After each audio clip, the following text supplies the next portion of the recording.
then you're always going to be defeated. Right.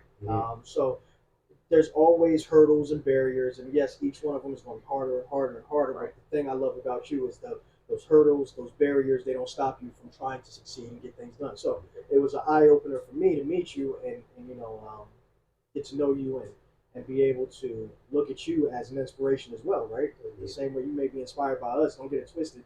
Be inspired by you. You get up every day and get it done, regardless of your circumstances. Right. So that's cool to me. Yeah, I mean, so for me, I didn't really know anybody that was in a wheelchair. Certainly not at the level that I know you. And I mean, a lot of I can repeat a lot of what what Duran just said, but I think for me, it was more kind of getting an eye opener around like there's never not a struggle, right?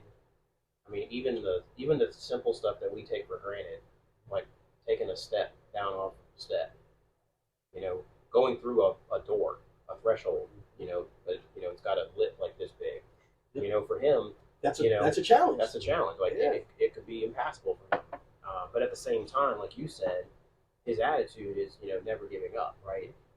But at the same time, acknowledging that there are certain limitations, right, and that there's not really anything that he can do about it, and not moan and whine and complain about it and be in a bad attitude about it. Yeah. You know what I'm saying? Like accept what is and not what's not, and change the things that you can.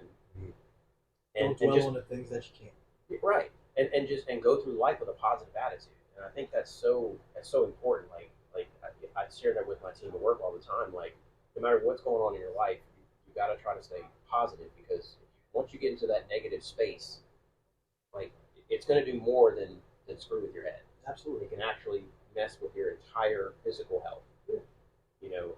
And you've already got problems with your physical health. You don't even think compound that, right? Yeah. So, like, I think it's amazing that you're able to keep that positive attitude. And I think by doing that, you can inspire people, disabled or not, to also keep that positive attitude. Absolutely. I like that. I desire for everybody to be happy in life, man, and at peace.